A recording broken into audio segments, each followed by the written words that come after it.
And then, syempre, hindi naman laging okay yan. 'Di ba? Parang, nung time na yon na binibuild niyo yung corporation, ano yung mga struggles na pinagdaanan niyo? Yan.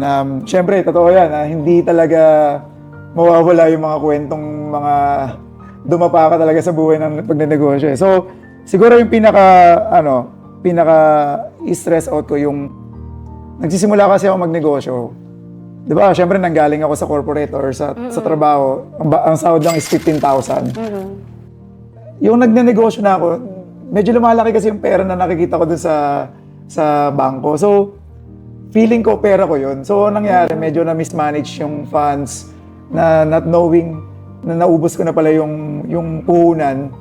Kasi nga, nagpagawa kami ng office na hindi pa pala dapat gawin. Nag-scale agad kasi hindi pa, maybe kasi hindi naman ako graduate ng business management or kahit anong accounting, kasi talagang from scratch na talaga yung pagbi-business ko. So, yun yung pinaka-struggle namin dati na talagang inabot ng taon bago kami makabangon. Kasi naubusan kami ng puhunan, kailangan ko mangutang para lang mapunan yung mga stocks na kailangan naming bilhin. Kasi nga, wala lang kami pang benta kasi nga, naubos na yung puhunan. So, ayun ang hindi ko makakalimutan na nadala ko talaga siya ngayon medyo maayos na talaga yung finance namin kasi nga, grabe yun, ayoko nang bumalik sa pangyayari na yun dahil hindi siya maganda. Oo. Pero alam mo, natutuwa lang ako pakinggan yung story mo na parang doon ka natuto sa mali mong experience, sa mali mong ginawa, di ba? Kasi yun yung kailangan na ma-realize na parang don't give up.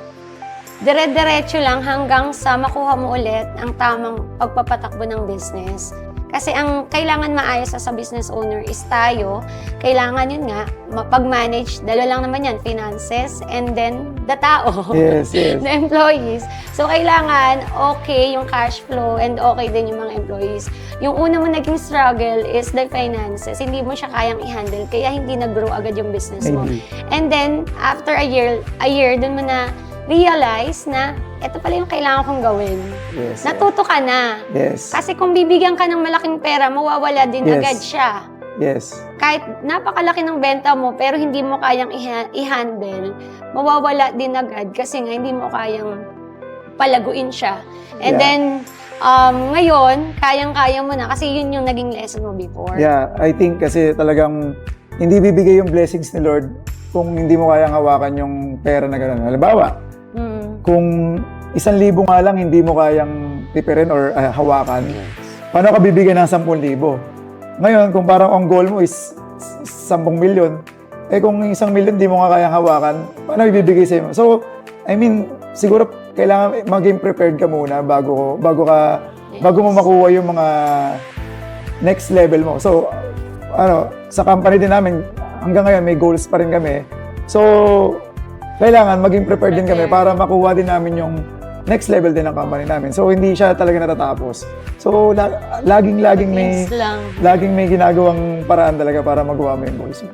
And yung mga goals na yan, yung mga blessings na yan, naka-ready na yan, Yes. kukunin na lang natin. Ang tanong kasi is, our vessel or container ba is ready for that? Yes. Kasi yun yung perfect example na you're not ready for that big. Kasi, di ba nung parang sabi mo, 1 taon, ito yung problema ko.